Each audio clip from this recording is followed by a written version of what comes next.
Russia's war against Ukraine will end within the next 6 months. This prediction was made by US Vice President JD Vance on NBC News. He added that he does not approve of the Russian strike on the American enterprise in Mukachevo, just as he disapproves of many other actions taken by the Russian Federation. Vance emphasized the role of US President Donald Trump's administration in efforts to stop the war. What truly excites me right now is that we currently have a president who is deeply engaged in active diplomacy to diligently try to stop the ongoing killing and whatever the ultimate outcome, whether the war ends in 3 months or perhaps 6 months, I sincerely hope it won't take any longer than that. Vance added that the final determination of Ukraine's territorial borders will be up to the Ukrainians themselves. Ultimately, it will be up to the Ukrainians themselves to decide where the territorial borders of their country will lie. The US Vice President stated that for the first time in 3.5 years of Russia's full-scale war against Ukraine, the Russians have allegedly made significant concessions. I'm not saying the Russians have conceded on everything, but they have conceded in recognizing Ukraine's territorial integrity after the war. JD Vance once again confirmed that American troops will not be present in Ukraine. However, Washington will play an active role in providing security guarantees. The president has applied aggressive economic pressure. For example, secondary tariffs against India to make it harder for Russians to profit from their oil-based economy. He tried to make it clear that Russia could be invited back into the global economy if they stop the killings, but they will remain isolated if they do not stop. He also added that the US is putting pressure on Russia to bring them to the negotiating table. In Vance's opinion, in the end, there will either be success or a stalemate. If there is a stalemate, then the negotiation process will begin with the application of pressure. This is active diplomacy that should bring an end to the Russian Federation's war against Ukraine. In the Kuril district of Russia's Sakhalin region, the sale of 92-octane gasoline has been suspended, reported the head of the Kuril district, Konstantin Istomin. The remaining gasoline is needed for special vehicles, he explained. Previously, the Kuril Islands introduced a restriction on gasoline sales to no more than 10 liters per person. Earlier reports from Primorsky Krai mentioned kilometer-long lines at gas stations, and in Zabaikalsky Krai, gasoline began to be sold with ration coupons. Fuel shortages have also occurred in the temporarily occupied Crimea. Earlier, Kommersant reported that due to Ukrainian attacks on oil refineries, the aggressor country Russia found itself on the brink of a gasoline crisis. And not just gasoline. In 67 regions of Russia, there is a budget shortfall. For example, in the Irkutsk region, the budget deficit amounted to 24.5%. In the Kemerovo region, the situation is even worse. The deficit is 34%. Similar problems exist in the Arkhangelsk and Murmansk regions, as well as in the Komi Republic. Experts believe that by the end of the year, the situation will worsen because in December, regions usually spend large amounts of money on paying for government contracts. Azerbaijani President Ilham Aliyev stated that after signing the peace agreement with Armenia, the authorities continue to monitor sources of new threats and are building up military strength to ensure security. The statement was made against the backdrop of escalating tensions between Baku and Moscow, as well as threats from Russian propagandists to launch a new so-called special military operation in the South Caucasus. We must be ready for war at any moment because the way things are going in the world, it is impossible to predict what will happen tomorrow. The guarantee of our security is ourselves, the state, the people, and our armed forces. Therefore, anyone who decides to strike Azerbaijan will regret it. Aliyev noted that the Republic has already strengthened its army on the Caspian Sea and in other directions, as well as increased the number of special forces and is acquiring modern weaponry. We do not advise anyone to even think about hostile actions against us. We have strong enough allies, and our position in international organizations is always recognized as fair. Unlike some other countries, we have not seized any foreign territory, have not carried out ethnic cleansing, and have not destroyed a single city or village. Aliyev emphasized that Azerbaijan does not want war, stands for peace, but must remain vigilant.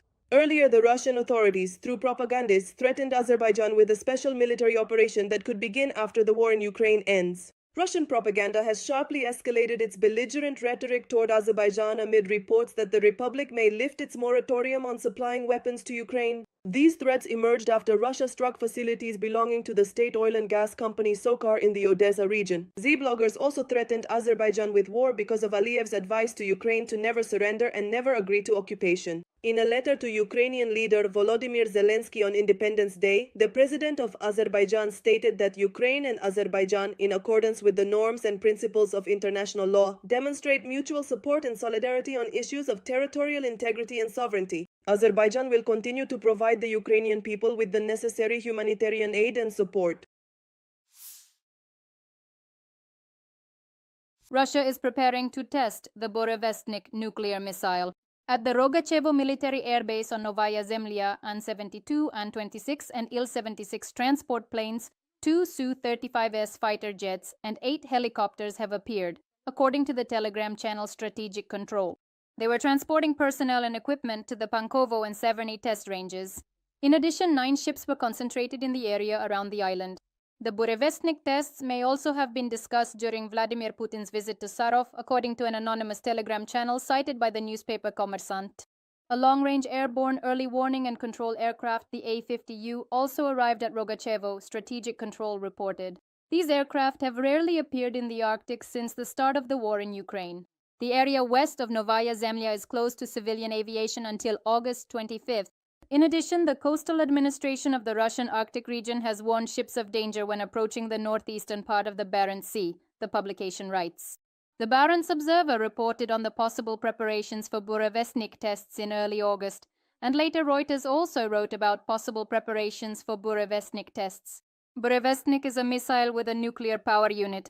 Russia has already conducted tests of it on Novaya Zemlya in 2019. At that time, they apparently caused radiation exposure to several people. 2 died and 6 were injured. In 2024, Norwegian intelligence warned in its report that Russia would likely continue weapons testing on Novaya Zemlya.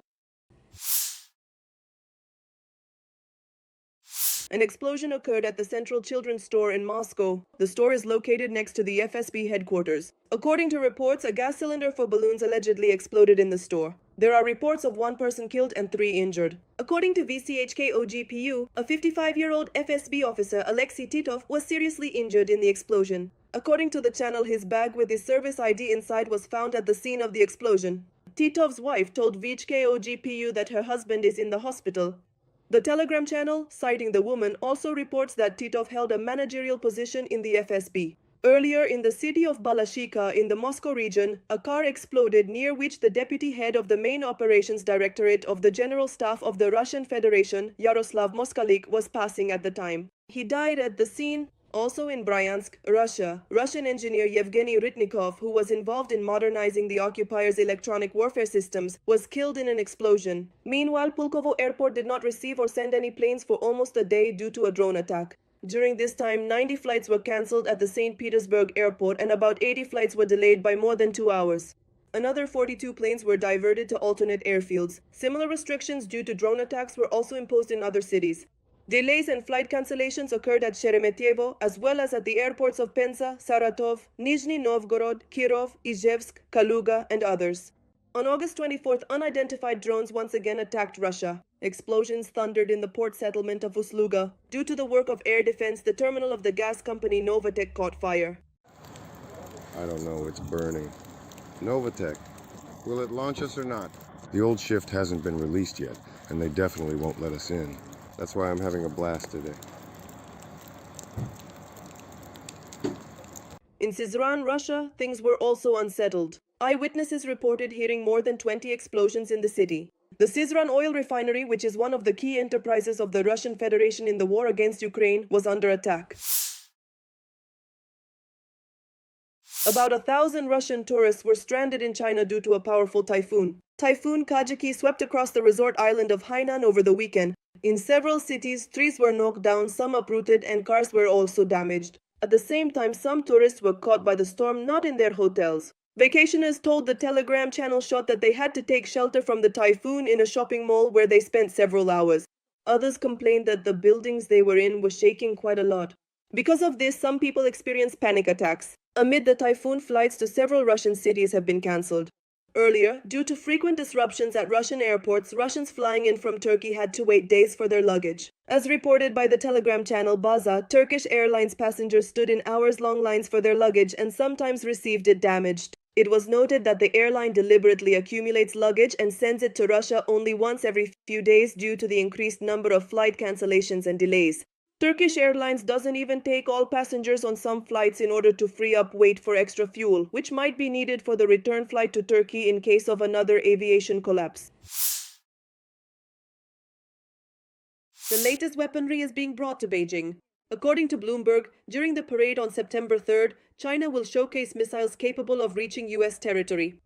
Based on analysis of satellite images, Beijing has prepared to display anti-ship missiles, combat drones, and nuclear-capable ballistic missiles. According to the publication, China is developing hypersonic missiles at maximum speed. These missiles are so fast and maneuverable that modern defense systems cannot intercept them in time. This is one of the main areas of competition between the US, China, and Russia. Meanwhile, several media outlets report that Putin will make a 4-day visit to the People's Republic of China. There, he will participate in the Shanghai Cooperation Organization summit. In June, Yuri Ushakov, an aide to the Russian dictator, reported that Putin's trip to China would last from August 31 to September 3rd. US President Donald Trump spoke about his plans to meet with the leader of China. He stated that he had recently spoken with Xi Jinping and added that he is considering a trip to China as part of negotiations on trade terms between the two countries. At some point in the near future, probably this year or very soon after, we will definitely go to the country of China. Trump also stated that the US and China will have excellent relations, although he warned that if he wanted to, he could destroy China by playing the incredible cards at his disposal. In April of this year, Donald Trump announced an increase in tariffs on Chinese goods to 145%, which led to retaliatory measures from Beijing. Thus, China raised tariffs on American goods from 34% to 125%. This led to a sharp decline in production in China and a drop in markets due to decreased demand. As a result, the US and China reached an agreement on a 90-day pause on some of the mutual tariffs, which began on May 14, 2025. This temporary suspension and reduction of tariffs is an attempt to ease the trade war and reduce the trade balance deficit between the two countries. Also, according to the latest information, Chinese Foreign Ministry spokesperson Guo Kuokun denied reports that China is ready to send a peacekeeping contingent to Ukraine under a UN mandate. Flamingo and Long Neptune are a tandem of Ukrainian missiles that pose a real threat to both the near and deep rear of the aggressor country Russia. This was reported by military expert Alexander Kovalenko. Thus, in August, Ukraine presented 2 subsonic cruise missiles at once. First, the Flamingo missile was showcased, and literally right before Independence Day, a modified and improved version of the R-360 Long Neptune was presented. These are significant trump cards in the dispute with Russia, which continues to issue ultimatums. As of today, the Flamingo is, by its characteristics, the best subsonic cruise missile in the world. It surpasses not only the Russian Kh-101, Kh-55 Kaliber, and Iskander-K missiles, but also the American Tomahawk. It is superior in terms of target engagement range, warhead mass, and also in several other parameters that none of the critics have mentioned. For example, its flight range is 3,000 kilometers, its maximum speed is 950 kilometers per hour, and its cruising speed is between 850 and 900 kilometers per hour. The warhead weighs between 1,000 and 1,150 kilograms. The guidance system is combined, including satellite, electronic warfare resistant, and inertial systems.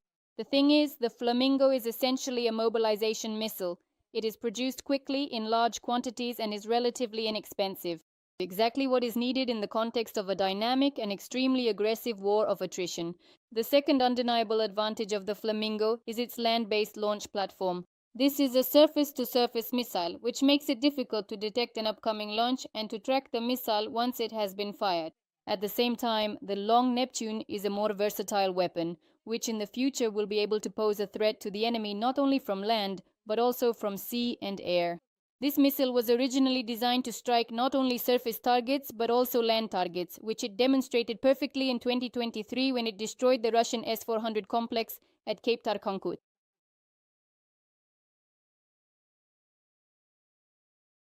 In recent days, Ukraine has struck 10 Russian oil refineries with drones, disabling about 17% of their capacity.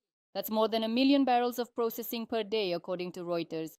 According to the agency, Ukraine carried out a series of massive drone attacks on oil refineries in the Russian Federation, managing to reduce their capacity by almost a fifth within 30 days. Thus, Kyiv may improve its negotiating position in an attempt to end the war. It is noted that Kyiv struck both refineries and Moscow's export infrastructure, demonstrating to Washington its ability to resist. As a result of the attacks, there has been a gasoline shortage in Russia, particularly in the temporarily occupied Crimea, as well as in the south of the Russian Federation and the Far East, where lines have formed at gas stations and drivers are complaining about rising prices and a shortage of A95 gasoline. I came to the gas station to fill up. They say they're out of gasoline. Now they're only giving it out with coupons. What do you mean with coupons? What's going on? Have we gone back to the Soviet Union? Over the past few weeks, Ukraine has struck a number of refineries. The Volgograd Lukoil refinery, Ryazan Rosneft, and plants in the Rostov, Samara, Saratov, and Krasnodar regions have all come under attack. The Novoshakhtinsk refinery burnt for a week. That's the situation we woke up to this morning. And all of this is because of the oil refinery. Meanwhile, drones struck the Druzhba oil pipeline in the Bryansk region, as well as the export terminal and the Novatek fuel processing complex in Ust-Luga, Leningrad region. At the beginning of August, there was a raid on the Afipsky refinery in the Krasnodar region of Russia. OSINT believes that the UAVs hit the gas and gas condensate joint processing unit. Russia will face serious consequences if the Russian dictator Vladimir Putin does not agree to meet with Ukrainian President Volodymyr Zelenskyy, said US President Donald Trump. The consequences could be very serious because the war in Ukraine must end. However, the American president did not specify what those consequences might be. Trump also stated that the Russian dictator Vladimir Putin does not want to meet with Ukrainian President Volodymyr Zelenskyy because he doesn't like him. Because he doesn't like him, he doesn't care for him. There are people I don't like. I don't like meeting with them. Trump added that Zelenskyy doesn't like Putin either. As is known, after the summit in Washington, US President Donald Trump suggested that Ukrainian President Volodymyr Zelenskyy and Russian dictator Vladimir Putin hold a bilateral meeting. According to media reports, the Kremlin proposed holding talks in Moscow, but Zelenskyy refused. The White House in turn considered Budapest as an alternative. However, there is no official confirmation of this yet. The president of Ukraine stated that a meeting with Putin should take place only on neutral territory in Europe, for example, in Austria or Switzerland. He also does not rule out the possibility of holding talks in Turkey. At the same time, the Russian Foreign Ministry reported that Putin is allegedly ready to meet with the Ukrainian president only if all issues requiring discussion at the highest level are thoroughly prepared. The Russian Federation also stated that Ukraine and Russia have not yet moved closer to holding a summit at the highest level. A meeting between Zelenskyy and Putin is only possible when both sides agree on the agenda. Meanwhile, the Ukrainian president is convinced that the Russians are doing everything to prevent the meeting from taking place. Meanwhile, Donald Trump stated that the United States is studying the experience of using drones in the war in Ukraine. This is the biggest event in the history of military affairs. This is a completely new form of warfare. This is a drone war, something that has never existed before, and we are studying it. Pete Hegseth and everyone else. We are studying it, and we are studying it very closely. This is a completely new form of war, but it is a brutal war. On August 21st, President Volodymyr Zelenskyy announced that Ukraine had prepared and proposed to the United States a drone agreement worth $50 billion for a period of 5 years. On July 16th, Zelenskyy reported that Trump had informed him of Washington's desire to purchase Ukrainian drones.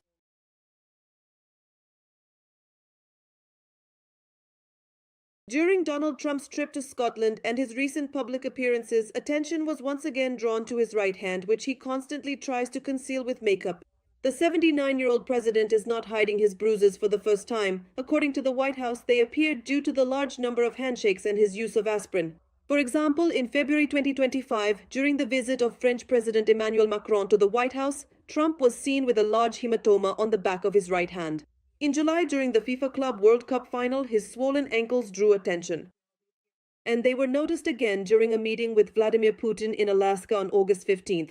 On August 22nd in Washington, during a speech at the People's House exhibition, Trump tried to hide his hand by folding it with his left, but during his address in the Oval Office, the bright layer of makeup was still conspicuous. In July 2025, a medical report confirmed the US president has chronic venous insufficiency, a common condition among older people in which the veins are less effective at circulating blood. The president's doctor noted that the bruises are minor and typical for those who take aspirin as a preventive measure against cardiovascular diseases. Press Secretary Caroline Leavitt has repeatedly assured that Trump remains in excellent health and his dedication to his work is evident every day. As is well known, the press and the public closely monitor the appearance and any changes in the looks of famous figures. For example, at one point, a bruise was noticed on the back of Queen Elizabeth II of the United Kingdom's hand. Queen Elizabeth II died at the age of 96 on September 8, 2022. The Queen's death certificate stated that she died of old age. Former British Prime Minister Boris Johnson said that he met with the Queen a few days before her death and had known about her condition for over a year, naming the diagnosis as bone cancer. Belgium has expressed its readiness to join a peacekeeping mission in Ukraine as soon as a decision on a ceasefire is made. This was stated by Belgian Foreign Minister Maxime Prévost during his visit to Odessa. When a decision on a ceasefire is made, we are ready to participate in international forces with an international mandate. Then I will discuss this with the government and especially with my colleague, the Minister of Defense, to determine exactly what kind of military contribution we can make. But we are ready to join such peacekeeping forces when it becomes necessary. The Belgian foreign minister also stated that the country will deliver F-16 fighter jets to Ukraine next month. Let us recall that the United Kingdom remains ready to consider the possibility of deploying troops to Ukraine in the event of a peace agreement with the aggressor, the Russian Federation. Earlier, Bloomberg reported that about 10 countries have expressed their willingness to send their troops to Ukraine. French President Emmanuel Macron stated that the British, French, Germans, Turks and others are ready to carry out operations not on the front lines, not provocatively, but operations to ensure security in the air, at sea and on land. US President Donald Trump and European leaders have agreed that the head of the US State Department, Marco Rubio, will lead a working group consisting of national security advisors and NATO representatives, which will develop security guarantees for Ukraine. At the same time, the US will not send its own troops to Ukraine, but is ready to provide air support to European countries that have expressed a desire to send their military personnel to Ukraine as a security guarantee.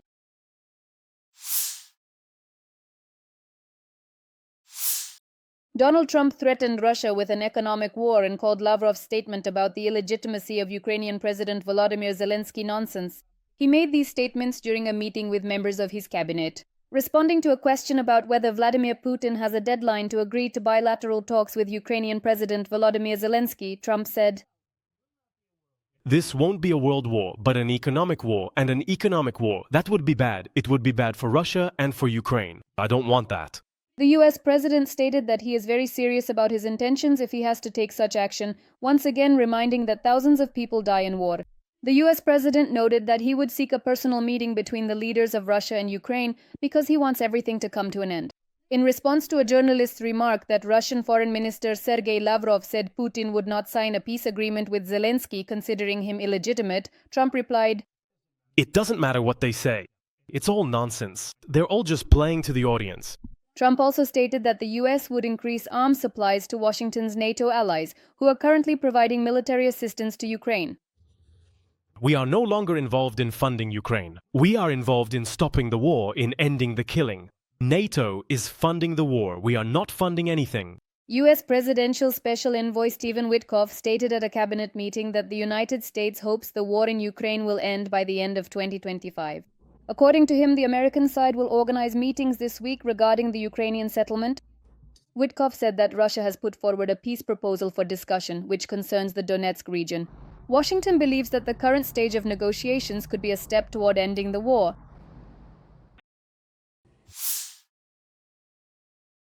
A new earthquake with a magnitude of 6 has occurred in Russia. During the night of August 27, tremors were felt by residents of Makhachkala, Derbent, Kaspisk, and Khasavyurt, as well as in Aktau, Kazakhstan, and Azerbaijan. According to the European Mediterranean Seismological Center, the epicenter of the earthquake was in the Caspian Sea, 28 kilometers east of the city of Izberbash at a depth of 10 kilometers. In Dagestan, local residents went outside, fearing new tremors. The moment of the earthquake was caught during a football broadcast. The event was also captured by a surveillance camera installed in the southern part of the republic. According to the Regional Ministry of Emergency Situations, there were no casualties or destruction. Emergency services did not receive any calls with complaints from the public. Cracks began to appear in apartments after the earthquake in Dagestan. Just so you understand, see over there, do you see it? A piece of concrete fell from there. This crack just appeared now. Over there and over there above the window. The government of Dagestan has warned that during underground tremors it is necessary to stay away from windows and stoves and to beware of falling or toppling objects. This is already the second earthquake off the coast of Kamchatka in the past month. Let us recall, on July 30th, one of the most powerful earthquakes occurred on the peninsula. The natural disaster damaged a Russian military base for nuclear submarines capable of carrying nuclear weapons. In particular, it was affected by a tsunami, as evidenced by a high-resolution satellite image. The images show that during the tsunami, the pier of the naval base in the closed city of Vilyuchinsk was damaged. The tremors of the Earth's crust also awakened the volcanoes in Kamchatka. For the first time in 600 years, the Krasheninnikov volcano has begun to erupt.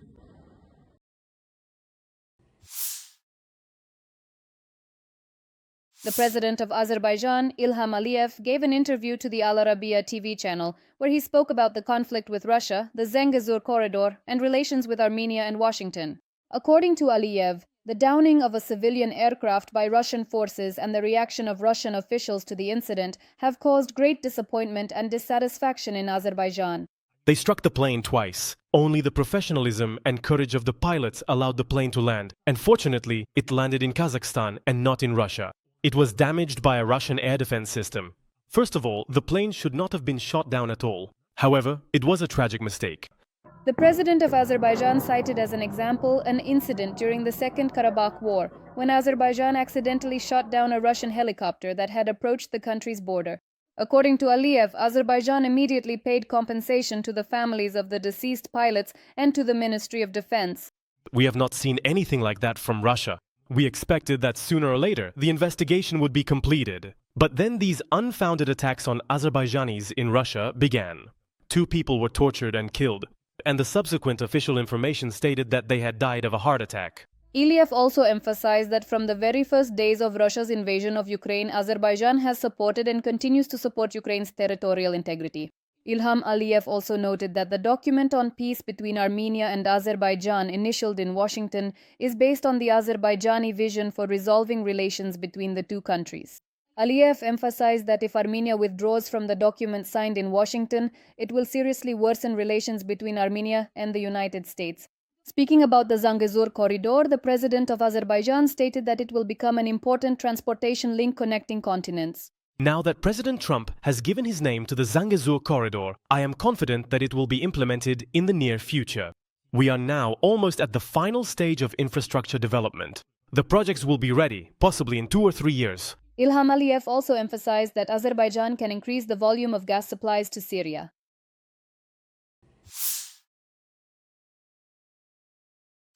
An explosion occurred on the Ryazan-Moscow oil pipeline in Russia. This was reported by Union, citing sources in the main intelligence directorate of the Ministry of Defense of Ukraine. The transportation of petroleum products to the Russian capital has been halted indefinitely. It is reported that on August 26th, a powerful explosion occurred in the Ryazan region on a main oil pipeline that supplies oil to Moscow. Intelligence sources note that after the explosion on the section of the main oil pipeline, a large fire broke out.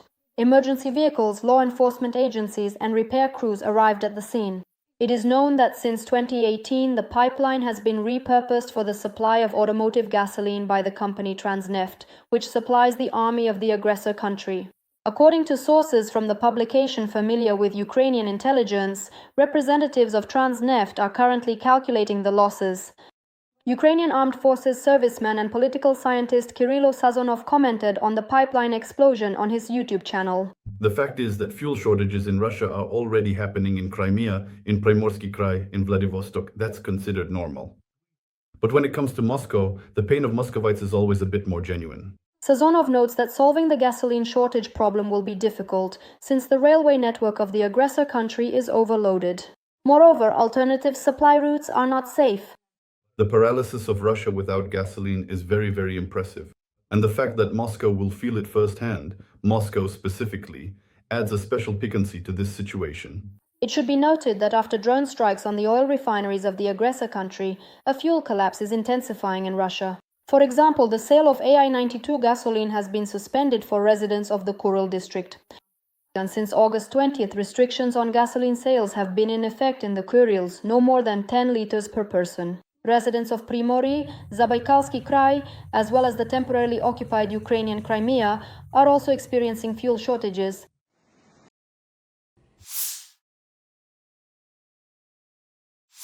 Flooding in Sakhalin. Due to heavy rains, rivers on the island have overflowed their banks. Streets and houses are flooded, roads and bridges have been washed out. Local residents are showing the aftermath of the disaster. For example, bus passengers say they almost drowned because the roads were washed away.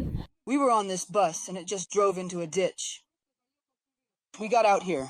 That's it. Everything is getting flooded here. The greenhouse started floating away. According to the Telegram channel Baza, the Nevelsky district of Sakhalin was hit the hardest by the flooding. Due to the rain-induced flood, a state of emergency has been declared there.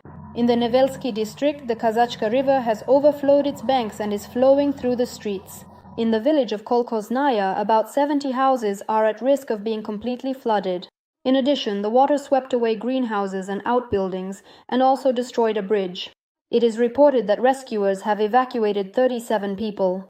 Furthermore, a mud flow occurred near the village of Selezneva, as a result of which the Nevelsk-Gornozavodsk road is blocked.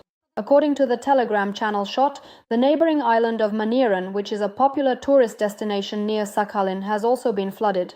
It is noted that due to the flooding, there is no electricity or water on the island and mud flows have destroyed several areas. Maniran is closed to tourists until September 7.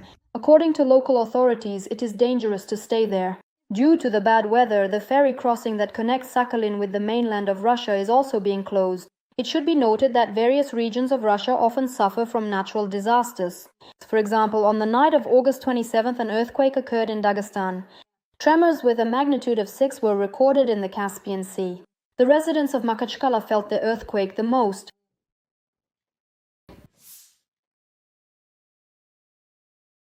Russia has reduced its maritime oil exports, according to news agencies citing Bloomberg. This happened due to Ukrainian strikes on Russian oil infrastructure and secondary US tariffs against India. It is noted that last week Russian oil shipments by sea fell to a minimum. According to the agency, from August 18 to 24, the aggressor country exported by sea 320,000 barrels less than the week before. During this period, Russia shipped 19 million barrels of oil by sea, while the previous week it was more than 21 million barrels. The reduction in supplies was influenced in particular by Ukrainian drone strikes on the Unecha linear production dispatching station, which supplied oil to the port of Ust-Luga. The publication notes that oil exports were also affected by a drop in purchases from India by more than 500,000 barrels per day.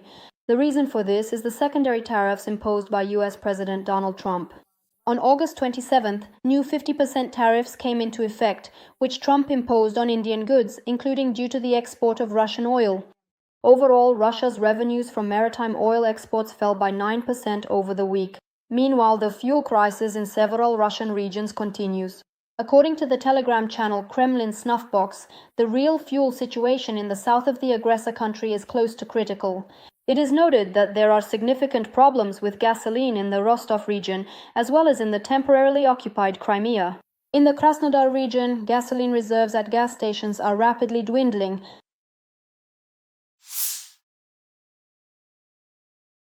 On the night of August 28th, drones attacked oil facilities on the territory of the aggressor country Russia, the Kuibyshev oil refinery in Samara and the Afipsky oil refinery in Krasnodar Krai.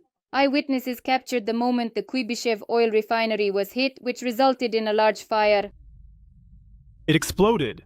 It's burning. Local authorities are not commenting on the strike at the Kuibyshev oil refinery. Several hours after the attack, the governor of the Samara region reported on the drone strike. Air defense and emergency services are at work. Temporary restrictions have been imposed on arrivals and departures at Samara Airport. For the safety of citizens, restrictions have been placed on mobile internet usage. As of this morning, the massive fire in Samara has not been extinguished. A huge cloud of black smoke hangs over the oil refinery. As a result of the drone attack, the Afipsky oil refinery in the Krasnodar region also caught fire. Videos of the massive fire are being posted online. The operational headquarters of the Krasnodar region confirmed the attack on the Afipsky oil refinery. It is reported that in the village of Afipsky, Seversky district, one of the oil refinery's units caught fire due to falling debris. In addition, near the village of Krinitsa in Gelendzhik, a forest fire broke out, covering an area of about 200 square meters. Soon after, the Russian Ministry of Defense reported the alleged destruction of 102 UAVs. Allegedly, 22 drones were shot down over the Black Sea, 21 over the territories of Rostov and Samara regions, 18 over Krasnodar Krai, and 11 over the temporarily occupied territory of Crimea. Meanwhile, on August 28th, Russia once again deliberately attacked Ukrainian civilian infrastructure and peaceful residents. Loud explosions thundered in Kyiv. In particular, impacts were recorded in the Darnitsky district of the capital. There, the entrance of a 5-story residential building was completely destroyed. As a result of the attack by the aggressor country, as of 10:30 a.m., 12 people are known to have died. As stated by the Minister of Internal Affairs, Ihor Klimenko, the Russians struck the 5-story building with a missile at around 3 o'clock in the morning. Rescue operations are ongoing at the site of the strike, with people still trapped under the rubble. In the Darnitsky district, Russian strikes also caused a fire in a multi-story building. Significant damage to residential infrastructure has also been recorded in other districts of Kyiv. Russia has responded to the remarks made by Azerbaijani President Ilham Aliyev regarding the invasion of Ukraine and the occupation of the country. State Duma Deputy Konstantin Zatulin stated that the Azerbaijani president's words, calling Putin's special operation, specifically the war of conquest in Ukraine, an invasion, are an attack against Russia. The deputy also reproached the president of Azerbaijan for not recognizing the results of the illegally held referendums by Russia in Crimea and the occupied territories, which the aggressor country incorporated into its constitution. According to the Russian deputy, until recently he did not voice this position so insistently because cooperation with Russia was beneficial to him.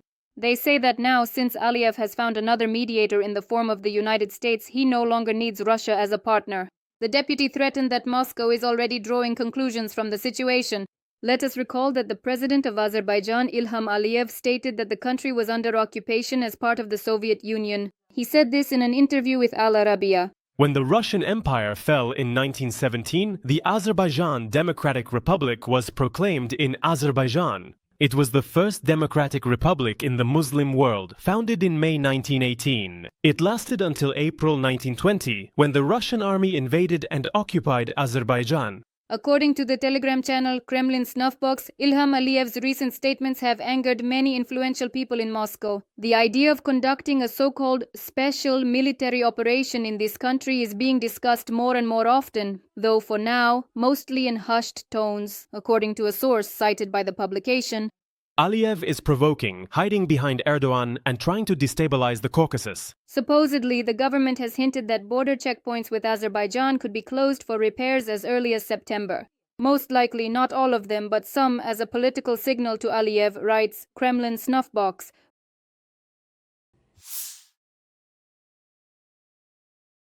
Turkish President Recep Tayyip Erdogan held a phone conversation with Ukrainian President Volodymyr Zelenskyy. The leaders discussed the peace process, bilateral relations, and regional security. Erdogan wrote about this on the social network X. During the conversation, Erdogan stated that Ankara is ready to continue facilitating the end of the war.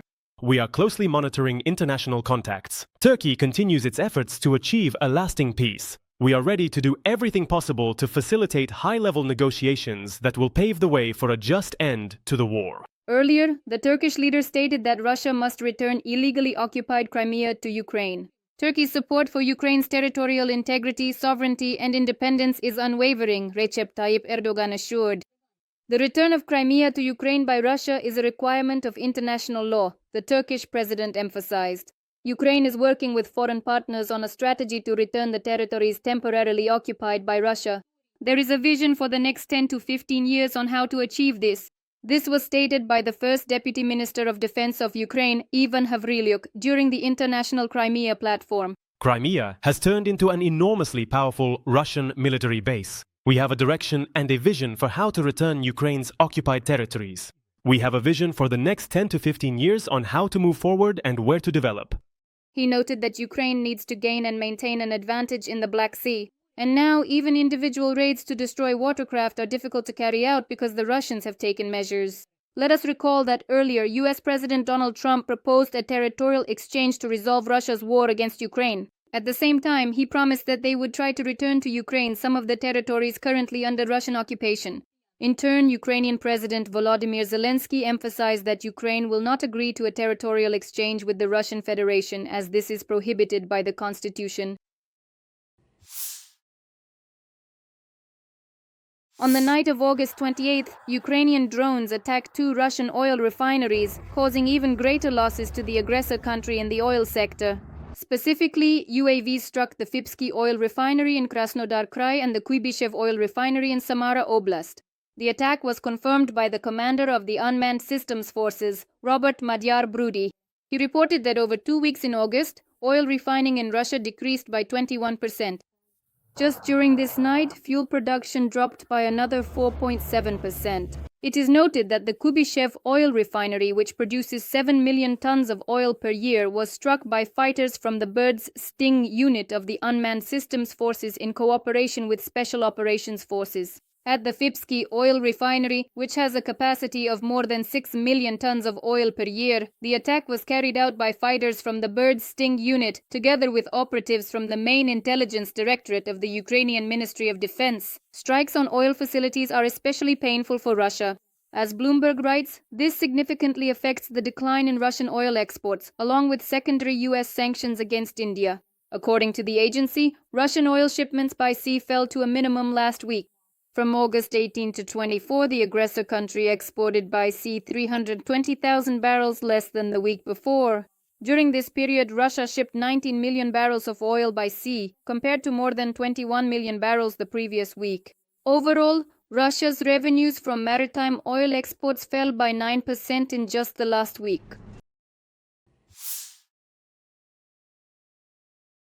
US President Donald Trump convinced Hungarian Prime Minister Viktor Orban to stop blocking negotiations on Ukraine's accession to the European Union. This was reported by Politico, citing diplomatic sources. It is noted that Orban's position changed after a phone conversation with Trump. However, the details of how exactly it changed are not specified. Notably, just a few days ago, Viktor Orban called Ukrainian President Volodymyr Zelensky's remarks about the Druzhba oil pipeline blackmail and threats and warned of long-term consequences. At that time, the head of state stated that he had always supported friendship between Ukraine and Hungary, but now the existence of that friendship depends on Hungary's position. Meanwhile, Hungarian Foreign Minister Péter Szijjártó said that Budapest might stop supplying electricity to Ukraine following drone attacks on the Druzhba oil pipeline. In addition, in June of this year, Orban threatened that he would do everything possible to prevent Ukraine from joining the European Union. He has also repeatedly called for the lifting of sanctions against Russia as he believes they cause significant harm to Europe. Levente Magyar, the deputy foreign minister of Hungary, also stated that Hungary allows for the possibility of changing its position regarding Ukraine's accession to the EU, following a meeting with Ukraine's deputy prime minister for European integration Taras Kachka in Budapest. According to the Ukrainian diplomat, they discussed the reasons behind Hungary's position, which is why Budapest refuses to support Ukraine's EU membership. It is noted that the Hungarian government is ready for changes if the Ukrainian side takes real steps.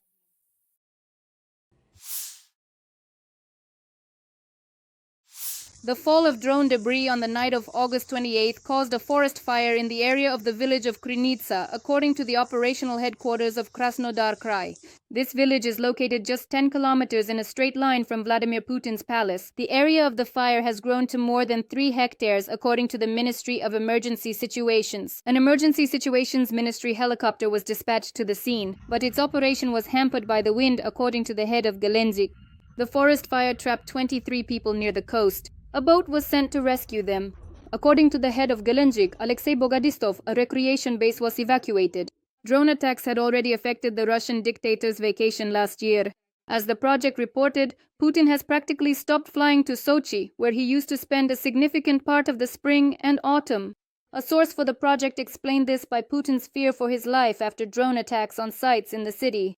By March 2024, Putin's official residence in Sochi, Bocharov Ruki, was even demolished. Also, on the night of August 28, the Fipsky oil refinery in Krasnodar Krai and the Novokuibyshev oil refinery in Samara Oblast were attacked. The General Staff of the Armed Forces of Ukraine confirmed the attacks on Russian oil refineries and other facilities. Thus, units of the UAV forces of the Armed Forces of Ukraine and the main intelligence directorate of the Ministry of Defense attacked the Fipsky oil refinery in Krasnodar Krai. In addition, units of the UAV forces and Special Operations Forces carried out strikes on the Kuibyshev oil refinery in Samara Oblast. The plant produces gasoline, diesel fuel, fuel oil, solvents, and more than 30 types of petroleum products. Its processing capacity is 7 million tons of oil per year. The main intelligence directorate of the Ukrainian Ministry of Defense also carried out a successful operation near occupied Crimea. Warfighters struck a Caliber missile carrier in the Sea of Azov, a small missile ship of the Buyan M class. On August 28th, Russia attacked a Bayraktar drone manufacturing plant under construction near Kyiv. This was reported by several media outlets. According to their information, the facility was seriously damaged. This is already the fourth attack on the site in 6 months. Turkey has reported investment losses amounting to millions of dollars. It is known that the plant has been under construction in the Kyiv region since February 2024. Its exact location has not been disclosed. The plant's annual production capacity is expected to be around 120 drones. The strike on the Turkish facility was confirmed by Ukrainian President Volodymyr Zelenskyy. On that day, he held a phone conversation with Turkish President Recep Tayyip Erdogan. They exchanged views on the current situation and discussed the next diplomatic steps. Ukraine is ready to engage in talks at the leaders' level because this is the only effective format. And unfortunately, it is Russia that is avoiding this and continues the war.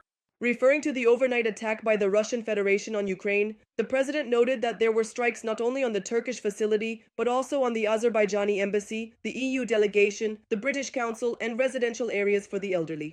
He did not specify which Turkish facility was targeted by the Russian attack. Meanwhile, Zelenskyy stated that he discussed security issues at length with the Turkish leader during a phone conversation. President Erdogan said that he is involving his defense minister in the process to determine exactly how Turkey can help ensure security, including in the Black Sea. After the conversation between Zelenskyy and Erdogan, the communications directorate of the president of Turkey stated that Ankara is ready to continue its efforts to bring the war in Ukraine to an end with a lasting peace. In addition, Erdogan stated that a just peace between Ukraine and the Russian Federation is possible. Negotiations must continue, and Turkey is ready to do everything in its power to facilitate peaceful contacts between Kyiv and Moscow at the highest level. Russia has allegedly abandoned its plans to fully control the 4 regions of Ukraine that have been partially occupied since 2022. This was stated by Turkish Foreign Minister Hakan Fidan. According to him, during the third round of Russian-Ukrainian negotiations in Turkey, concrete positions from each side were presented for the first time. These same issues were then raised at the meeting between US President Donald Trump and the dictator of the Russian Federation, Vladimir Putin, in Alaska on August 15th. Let me put it this way. Previously, the Russians intended to seize all the administrative borders of the 4 regions. Now they have abandoned these demands, and except for one location, they remain within the line of contact. According to Fidan, this concerns the transfer to Russia of the remaining 25 to 30% of Donetsk region that has not been captured, as well as holding positions along the line of contact in the Zaporizhzhia region.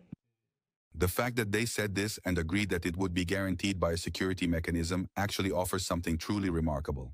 There are aspects of this that are difficult for both countries to accept, especially for the Ukrainians. At the same time, the Turkish minister noted that if Ukraine loses part of the Donetsk region, it could complicate its defense. At the same time, in his opinion, the system of international guarantees can balance the situation and provide space for further dialogue.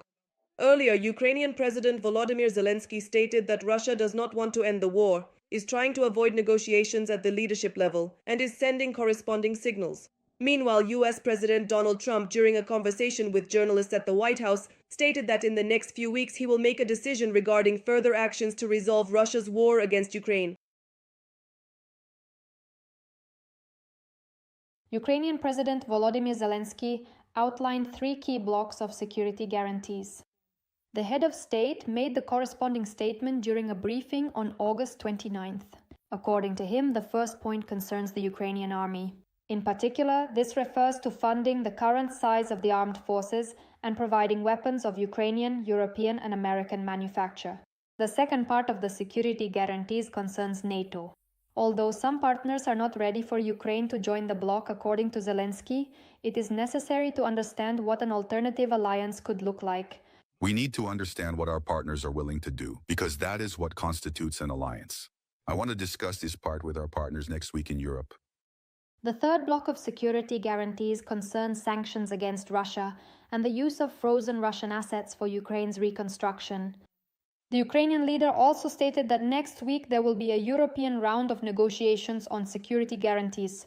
According to him, meetings will be organized at the leadership level to bring this issue to a conclusion. Meanwhile, Maria Zakharova, spokesperson for the foreign ministry of the aggressor country Russia, stated that Western proposals for security guarantees for Ukraine would allegedly increase the risk of conflict between Moscow and NATO. Reuters cites Maria Zakharova as explicitly saying that the current proposals are supposedly entirely one-sided and are clearly and unequivocally aimed at containing the Russian Federation. It should be noted that it is Russia that is dragging out the negotiation process and continues to attack Ukrainian cities, killing civilians. On August 28th, the aggressor country carried out a massive strike on Kyiv, resulting in the deaths of at least 23 people, including 4 children.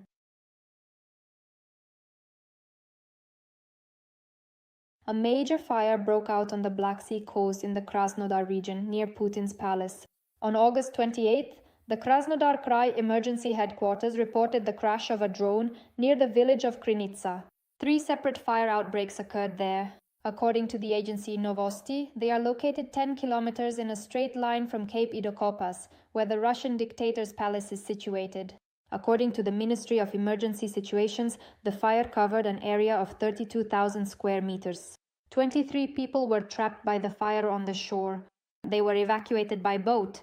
Amid attacks by Ukrainian drones, Vladimir Putin has almost stopped flying to Sochi, where he used to spend a significant amount of time.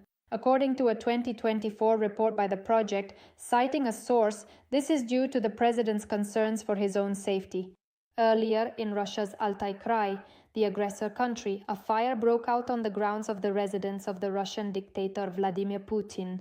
Officially, Putin's residence in Altai is registered as a Gazprom sanatorium. However, according to Russian opposition media, there is also a so-called bunker there, which allegedly can accommodate up to 100,000 people.